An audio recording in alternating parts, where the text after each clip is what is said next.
Hello, everybody. Welcome to another One Sky Astrology video. I'm Michael, and I'm going to be looking at the new moon and the subsequent lunar cycle starting on the 17th of September, 2020.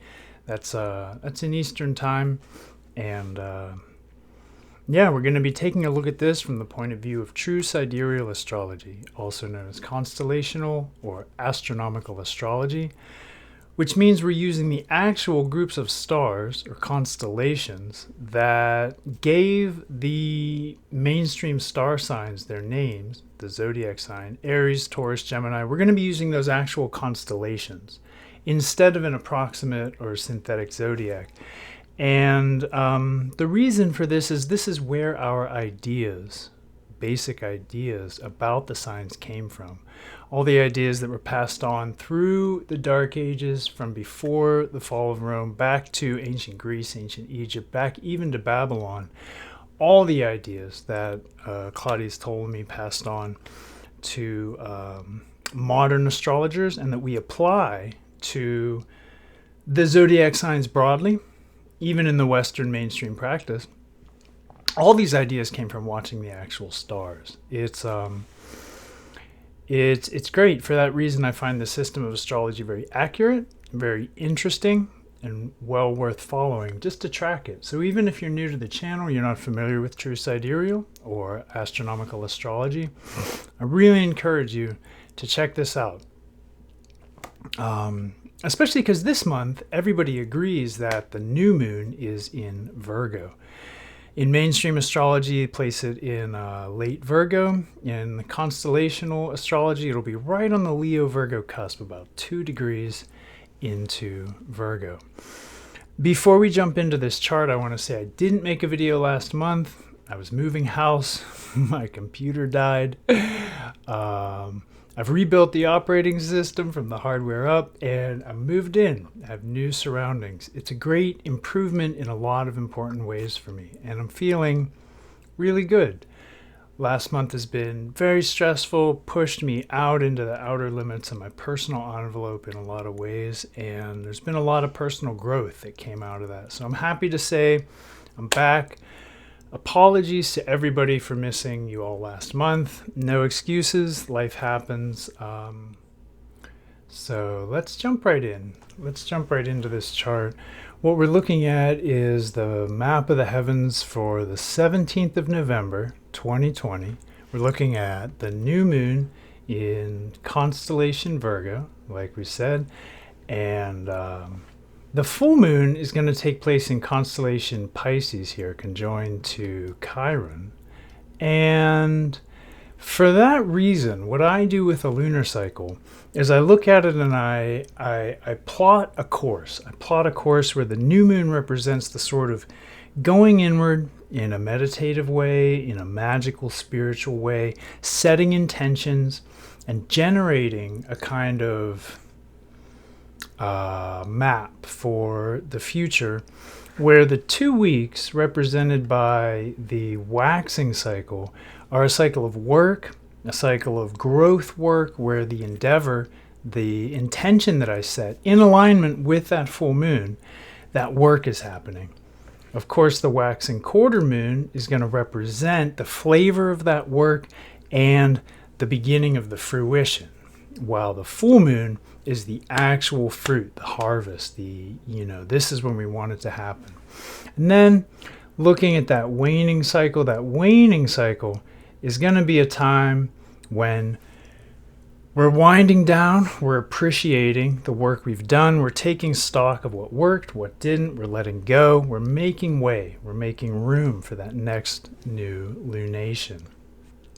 And for that reason, the waning quarter moon is a quarter moon where this is really an energy of like taking account. We're starting to enter a phase of making room, and we're that phase being the kind of fourth quarter of the cycle, and we're ending, or roughly, there's a lot of gray area. It's kind of a blurry transition, but roughly speaking, we're ending that period of enjoying the harvest. We've picked the grapes, we've made the wine, we've shared it with our friends. We've had some great food, some great times. And now with the waning quarter, looking at what worked, what didn't, and making way for that next new moon. So that's the rough template. That's what I do with a lunar cycle. To be honest, you can do whatever you want. I'm not going to tell people how to live in their alignment with the stars. Some of you are less focused on practical ground level everyday stuff like, how am I going to live my life? Some of you are more focused with the sidereal mythology, seeing how do these archetypes play out. It's kind of a study in psychology. Maybe you're more avid people watchers. I'm more into my own life, moving with the winds. How do I turn my sail to take in that full wind and make that good progress? So looking at this new moon, there's a signature here. I want to just cast aside a lot of this in the middle of the chart, these aspects, and I want to focus here on a signature that I'm going to outline. It's going to start with this trine, and we're trine up to Jupiter, Saturn, and Pluto in Sagittarius. Now, for those who've been following along, you know. For those who haven't, say you're just stumbling onto this channel, say you don't really know about Jupiter, Saturn, and Pluto, it would be impossible to give you the full breakdown. But needless to say, these are slow-moving planets, and they've been in alignment in constellation Sagittarius for a major part of 2020. We've been seeing this alignment radically change the structure of power, the structure of society, and on a more subtle level, our worldview has been changing, our philosophy has been changing, our intellectual context within which we place the events of our life is being transformed. Saturn represents contraction and structure, conformity, and a kind of conservative approach to things. Jupiter represents expanse, optimism, hope, philosophy, religion, worldview. And when you get them together, you have the structure of temporal and spiritual power. Very important alignment, and that's going to go exact this December. It's what's called the Great Conjunction of Jupiter and Saturn. But in the meantime, they're both sort of flirting with Pluto. And Pluto, whenever it touches anything, deepens it, it intensifies it, and it transforms it. Takes it from one phase state to another phase state. In Sagittarius, we can see that the effect of this will be broad, it will be expansive, it's probably going to be global. With Pluto and Saturn conjoined as they were earlier this year in, don't get me quoted on this, but I think it was around January, we did see the emergence of Charlie Victor 19, the old COVID pandemic. And in Sagittarius, wham, like I said, global. So Saturn rules sickness, disease, Pluto deepens and intensifies, Jupiter and Sag, blow it up. And because of that, we're seeing the change. We're seeing a change in the structure of power. Now, prior to now, in prior lunar cycles, we've seen some rougher relationships to this whole thing, this kind of changing structure of power. And this lunar cycle, we see a trine. Now, the nature of the trine is to be flush, to be nice and harmonious. Things are going to work together. So the sun and moon, which is our basic ego complex, our basic conscious sense of self, the sun and moon is going to be able to be trine up to this power trio, this ominous formation of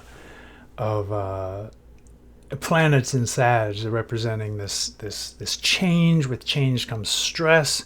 With change comes adaptation, adjustment, a lot of things we don't like. So I've talked about Sag and the philosophical, the expansive, the global nature of it. Let's take a step back and talk about Virgo, because the stars of Virgo are very, very, very different from the stars of Leo, where we've just come out of this cycle. But this new moon is a cusp. It's going to blend the energies of Leo and Virgo. So I want to take a moment and just break down both. As the sun moves through Leo, it's in its own star, so it's very empowered. And what's empowered? The process of creative self-expression, of dynamic self-actualization. It's very magnanimous, it's very generous, it's very expressive, loves the spotlight. Actually, it's a little bit self-absorbed, so that's the downside of Leo. As we move into Virgo, all of that bright, beautiful, self-expressive Leo qualities, the lion, are kind of humbled. They're brought into a framework of service. Virgo looks within and says, what are the skills that I have? Where do I shine? But it looks without and says, how can I offer that to improve society, to improve others, to improve myself? How do I take my plethora of skills, my diversity of offerings, and really be of service to them? So Virgo is a humble influence of service and improvement, where Leo is really just about building the self, expressing the self, knowing the self. And as we move into this transition, this new moon taking place right on the cusp, we're in Virgo by about 2 degrees, and the cusp is only 3 degrees either side of a boundary. So we're largely dealing with the Virgo expression. So anything that came out of that last lunar cycle as far as personal growth, self-expanse, self-knowledge, self-empowerment, now this new moon is going to orient itself to how do I put it to service. Service to others, service to society, service to, in this instance, the bigger picture and around the theme of this change, around this theme of adaptation. Now, Virgo's downside is that it gets lost in critical self-analysis. So we want to be really careful here because thinking is going to be empowered. Logic, reason, left brain, rationality in general. Communication is going to be very empowered. The ruler of Virgo is Mercury, and it's here in Virgo, and for that reason, all of the powers of thought and communication are going to be accentuated and accelerated, very empowered. And for that reason, the intensity of the effect of Virgo is going to be increased. So we just want to be careful not to go too far, knowing when is enough, when is good enough, when in our critical self-analysis we have come to a conclusion and we can put it down. When in any process we've reached a point of satisfaction, it's very hard for Virgo to be content. Virgo has to learn to be content by overcoming its critical self-analysis. So that's the flavor. That's the basic flavor of the stars that are backing the new moon. And when the stars of Virgo are moved through by even the sun and moon, they impart that flavor. So the sun and moon are going to be expressing these qualities, these values, even more so with Mercury at home. So back to this basic signature that starts with this trine up to the power players, the power trio, Jupiter, Saturn, Pluto. We have an opportunity to make our peace, make our amends with the stress of it all, the changing structure of power, the transformation of our world. You know, nobody asked for this. Nobody woke up and said, it'd be a great day for a global viral pandemic. Not one of us. And we all have to deal with it. So beyond personal protective equipment, beyond, governments and scientists telling you what to do, this is about personal peace, personal contentment. It's probably going to be a process of analysis, but through that ration and reasoning, we are likely going to be able to find some ground on which to stand that isn't shaking, that isn't just turbulent and against and troubled by. There's the possibility here for reconciliation with the greater situation. So I want to call everyone's attention to that. The power trio here is making a nice sextile, another harmonious relationship up to Neptune. And Neptune's gone retrograde back into Aquarius, which is stars it does very well in. It brings out its higher angles, its higher aspects, which are broadly forgiving, very spiritual, nice and pacific. Neptune, when it's not confused or intoxicated or escaping the situation, is actually a bringer of great, profound connection to spiritual truth, insight, inspiration, artistic, inspiration. And so this Neptune is across the way opposite the sun and moon. So the signature here of the sun and moon, the major angles, we can kind of discard the rest. All those other lines in the middle pale in comparison to the significance and importance of this Neptune and Pluto, Jupiter, Saturn relationship. This is the defining signature of the new moon, and it will color the whole lunar cycle like a natal chart as a sort of entrance point, a sort of template for a life. This is the template for the next lunation. We're looking at Sun Moon opposite Neptune in relation to Jupiter, Pluto, Saturn, which translates as the personal self, the conscious experience, having to reconcile with spiritual truth, having to reconcile with bigger picture, also being available to inspiration and available to spiritual insight around the nature of the changing structure of power, our changing world, a shift in financial balance, and broadly speaking, a changing worldview. A changing worldview. There's an opportunity here to delve into the spiritual in spite of the circumstances, even to use the circumstances as a springboard to explore spiritual themes in our life and come to terms with all of it in a way. Come to terms with spirit, the bigger picture, maybe why did this happen? Come to terms with the situation itself. Very important. Because Mercury rules Virgo, where this new moon is happening, Mercury is the dispositor of the new moon. And the dispositor of a new moon is always going to give clues, keys, crucial insights into the nature of the flavor of that expression, the expression of the lunar cycle. In this case, we also have Mercury relating to, by contact, this gang of three. And the square aspect is an aspect of obstacle, of challenge. So we may be challenged logically to relate to the situation, where in a non-logical way, symbolized by Neptune, our direct spiritual insight, we may have an easier time. We may feel on a gut level like we want to accept the situation, but mentally, rationally, we might be challenged to do so. That's really natural, and a square is an easy obstacle to overcome in most cases. This square is strongest with Jupiter, and Jupiter squares tend not to be really any big deal. The Pluto square could lend itself to transforming the way we think. Pluto the transformer in contact with Mercury, thought and communication, roughly speaking. And Saturn in square could lend it a degree of... Actually, Saturn's not square Mercury. I need to check that. So we're really technically out of orb here with Saturn, although Saturn is going to color. It's going to flavor by its conjunction Pluto and Jupiter.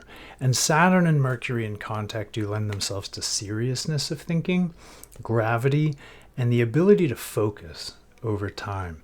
So I encourage you all to engage the world this lunar cycle. We're on good ground to do so. Not only that, but Mercury is being made an aspect that I love, a Venus sextile. The sextile is Venus's like signature aspect. That's the way some astrologers put it. The sextile is where Venus really shines. Venus bestows its blessings very easily, very well, to the highest degree in the sextile.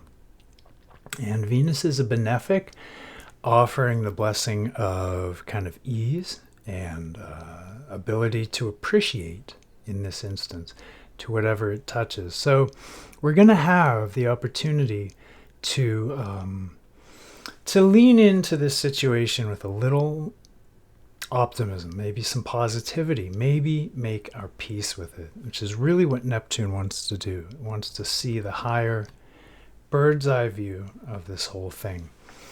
And that's the new moon in a nutshell. Oh, I did want to mention one thing, that the South Node, symbolizing the past, our relationship with the past, has moved past the galactic center.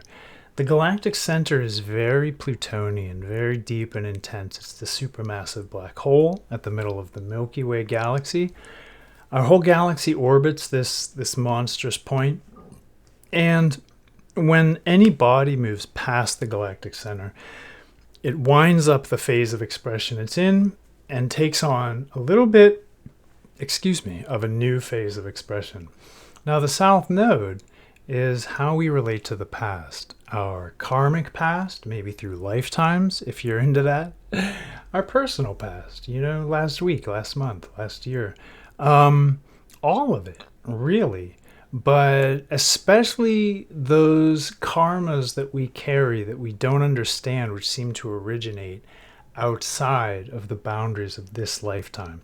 And whether or not you believe in past lifetimes, we all have those.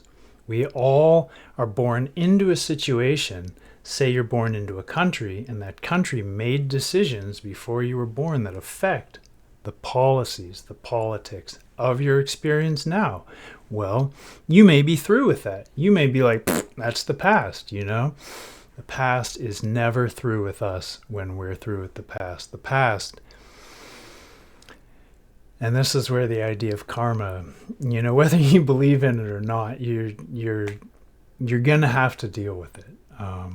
The cause and effect relationship of our movement through time is profound.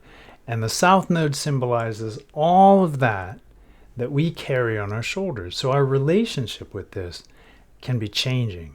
And this is going to really affect the fruition of this cycle as the waxing quarter moon, which we'll look at right now, takes place in this sort of proximity. We do see with the waxing quarter moon, and now we're here on the 23rd of September 2020. We do see the waxing quarter moon conjoined and in alignment with the galactic center and with the South Node. So the moon has moved up, touched the South Node for an internal review of the past, moved past the galactic center, and moved into Sagittarius. So we're very likely during this cycle and at this time to be able to work with the past, reconcile the past, come to new relationship with the past. Sagittarius is very optimistic, and with the moon here, we might start to see a little bit of a blossoming of a better attitude towards our situation. I have a pretty good attitude, personally and just generally speaking, and man, 2020 can kick rocks. 2020 can take a long walk off a short cliff. This year sucks, and I'd love to change my attitude about it. I'd love to be really grateful for the opportunities it's given me to grow. They've been profound. And I'd love to lean into some of the optimism, the good, positive mental attitude that's available to me at all times when I remember it, around the challenges that the pandemic, that all of these dictators taking power on Earth, and there's various other issues. I'm not going to go on. It's actually, it's been a heavy time. These are very strange times. I'd love to appreciate them. And that's what I'm shooting for this lunar cycle. So as we start to see this fruit, what we're looking at is a trine up to Mars and Eris. Now, the moon making a trine up to Mars and Eris is also really great for spiritual work, for philosophical work. That's a something Pisces and Sagittarius both share. The moon being our inner sense of emotional intelligence, and Mars and Eris together being, let's say Mars is our assertive, aggressive, our driven, our motivated side. And Eris is chaos. Eris is a very disruptive force anywhere it shows up in the chart. In fact, one of the reasons for the lack, let's not call it a lack, let's just say one of the reasons for the abject chaos around this pandemic, the handling and mishandling of it, the confusion around information, misinformation, disinformation. Everybody's got a different opinion, and none of it matches up. One of the reasons for that is Pisces and Eris together here in square, again, a difficult aspect, asking to reconcile challenges, to overcome obstacles, to this whole gang. And I don't want to get too into that, but Eris, I've come to read Eris as the shadow, where we are not looking, the parts of ourselves that we keep from ourselves that are wanting, demanding, asking, crying out to be recognized. So with the moon here, we're going to have some opportunity during this cycle to recognize our shadow around aggression, our shadow around maybe anger, or just feeling, Mars in Pisces is pacified by the stars of Pisces, very Pacific influence, but still Mars is going to represent those stronger, more driven, forceful urges.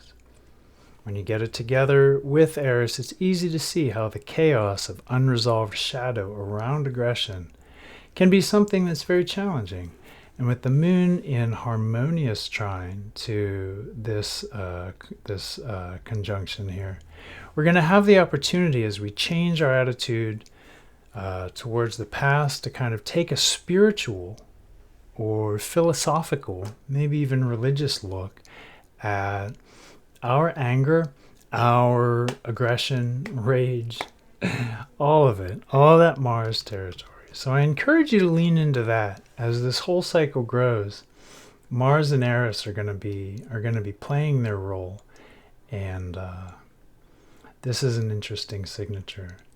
Another interesting thing that we can lean into for much of this cycle is Uranus and Jupiter in trine, and this is just broadly a blessing, a sort of influence that tends to open doors and provide opportunities. It's a very good relationship between two benefics, planets that tend to bring out the higher aspects of things, bestow blessings, provide opportunity, and move us toward our highest truth, our highest potential.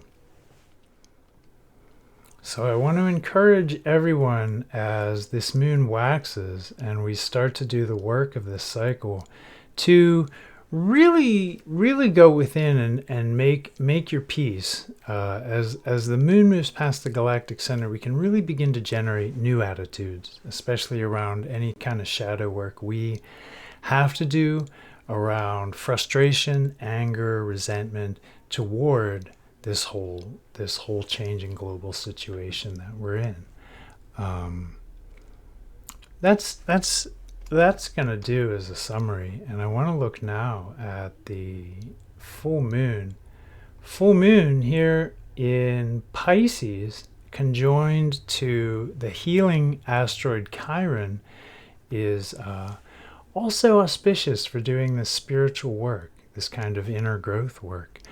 And the dispositor of the sun, whose light the moon is, of course, reflecting, still being Mercury, as the sun is still transiting Virgo, is in completely auspicious arrangement, maintaining its sextile to Venus and the goodness and blessing of that. I think Venus is empowered by proximity to Alpha Leo, the star Regulus, which is just going to empower and embolden those blessing aspects and those opportunities to appreciate. So this is going to be reflected in our inner world of thought and of communication. Also notable is an opposition to Uranus. And while this can be an anxiety-producing aspect, it tends to bring out access to genius, access to higher orders of thought, access to our deep mind, access to the subconscious in a brilliant way, a way that can catalyze the growth, the change, the healing. Here with Moon in Pisces, catalyze the healing that's being emphasized at this time. So for this full moon and for this whole lunar cycle, the intentions that I would personally set would be intentions around personal growth, examination of my relationship to the situation, the world, looking at a waxing quarter that's marked by the possibility of changing attitudes, and a full moon that's marked by the possibility to do deep healing, profound spiritual healing with Chiron and Pisces. We have a chance to do emotional healing. We have a chance to do energetic healing, spiritual healing. And this is a great cycle to go into any meditative work, any energy work, any kind of inner practice or process that we have. Even if it's just sitting there contemplating your navel, the mind and spirit will heal themselves. Everything seeks wholeness. And if you're just sitting there, just being during this full moon, usually a full moon is a really active time. We want to go out, we want to harvest the fruit, but a full moon in Pisces is a great time to just chill out. This October 1st, the moon conjoined to Chiron is going to be a great time to explore the potential to knit ourselves back together to whatever extent we can. And those are the winds that I want to encourage everybody to contemplate. How are you going to harness those? I'm going to take a look at the waning quarter because this one's a doozy. A grand cross is always a complex set of obstacles to be navigated, reconciled, overcome. And there are some great aspects here. There's some really supportive aspects that I want to lean into first before we look at the nature of this grand cross. The first is that Mercury maintains its sextile to Venus. Now, the dispositor of the sun's sign, the sign that the sun is transiting, is also maintaining its opposition to Uranus. So, just like we mentioned, that blessing of ease, appreciation, just kind of a boost, a benefic boost, an uplift, and access to genius, access to insight, access to higher orders of thought. This Mercury is in trine to the moon, and the moon has a lot to do with how we think. Mercury is left brain. It's rational, logical, causal thinking. The moon is very much our right brain. And if any other planet were to be said to be really right-brained, it would be Neptune. And the moon here is trine up to Neptune as it finishes up Aquarius. All of this is very auspicious for insight. Very auspicious. We have Uranus trine up to Venus too to complete this kind of signature, which is going to allow us not just access to spiritual insight, but in the context of this grand cross, it's going to allow us access to that spiritual insight as we take into account, again, from a new point of view, hopefully, as this lunar cycle has offered us an opportunity for change, we can take into account this situation, the whole global sitch, from a new point of view, looking across the table, sizing it up, and, making our peace from this expanded point of view, getting curious in Gemini, getting curious about, the element of aggression, the element of chaotic rage and frustration that this situation has brought up in almost all of us. And also just our orientation to it, the sun, our core life orientation to it. What are we doing? What are we doing with the situation? And in waning quarter fashion, this moon is an opportunity to ask, where have I succeeded? What has worked for me?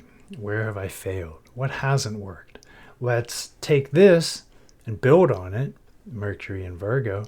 Let's take this that didn't work and discard it. Let's move beyond it as the moon wanes in Trine to Neptune, which loves to let go, loves to forgive, forget, move on. We have an opportunity here to really this lunar cycle change our attitude in any way that relates to that attitude holding us back. Any grudge we have against the world, against others, if you're a masker and you're sick of these no-mask rat lickers, if you're someone who just values personal freedom and can't stand it when they tell you put PPE on your face, and you resent everyone who's constantly wearing a mask, if you resent the situation, if you like Trump and hate Dems, if you just can't stand this president, it doesn't matter. It doesn't matter which side of the fence you're on. The whole thing's a hustle anyway. The whole thing's just designed to keep society divided and arguing, bitterly blaming each other for really problems that come down from above. Now, without getting into all that, this is an opportunity to make peace. This is an opportunity to see from an expanded perspective, a bigger picture, to have improved and healing attitudes towards the situation, towards ourselves, especially around shadow work having to do with aggression. It's an opportunity for insight, great insight, personal insight into all manner of things. And it's an opportunity to come to a point of appreciating life again. This Venus sextile Mercury as the dispositor of Virgo is really something I encourage everyone to lean into, especially while Venus is transiting Regulus. I mean, get serious about appreciating this opportunity. This planet is precious. This life is precious. This situation is incredibly, even as frustrating as it is, an opportunity to practice gratitude. And when we take that attitude towards life, life will respond to us by moving in that good way, providing us those blessings. I challenge you to explore all of this upward momentum, positive growth this cycle. Because if you do, if you're able to tap into that, this next new moon is going to be a really brilliant opportunity because Virgo is still the backdrop. We have 2 lunar cycles in expansive Virgo, a very large constellation by degrees. Mercury is going to be finishing up Virgo, so in a mature phase of the expression of service, improvement, perfection, good qualities. And the sun and moon are going to be on Spica, a brilliant star, 13 arc minutes, a 0-degree alignment. Spica is an important star. It's right on the ecliptic, and it's a blessing star. Spica is going to offer an opportunity to take that new point of view and apply it to the challenges that we face. And Mercury is going to have the opportunity to be opposite Uranus again, bringing out that higher intellect, higher insight, the brilliance of our genius, and is again sextile to Venus. Very auspicious arrangement, and it's going to give us an opportunity to continue to grow, to continue to adapt and change. And from this lunar cycle onward, I'm going to predict that anyone who's tapped into these flows, anyone who's not just backed themselves into a corner, painted themselves into a corner of resentment and grudge and just personal misery. But anyone who's still in the game, still paying attention to the celestial drama and aligning with it, you're going to have an opportunity to really move with this thing. Instead of feeling like we're reeling, we're on the ropes, we're just dealing with punches, we're waiting for a moment to kind of get free of the onslaught. I think this lunar cycle represents just that opportunity. And I want to be clear, not the lunar cycle starting on 16th October 2020. I think that lunar cycle is going to continue the opportunity. But the lunar cycle that we're talking about in general, that being the lunar cycle starting in a couple days at the time of the posting of this video, the lunar cycle starting September 17th in early Virgo. All right, my friends. I'll see you next month for another video. And maybe in the meantime, I'll get a chance to make some more videos. I always aspire to. I have some plans, but I have a couple other projects and there's life to deal with, and I don't seem to be getting around to that. I have aspirations. I just want to say it to you out loud because I'm very likely to hold myself to it if I express the intention. I'd love to make more YouTube content, and I want to thank Athen Chimenti at Mastering the Zodiac for holding it down on such a steady, regular basis with such insight, such clarity. Great genius, a mentor, a teacher to me.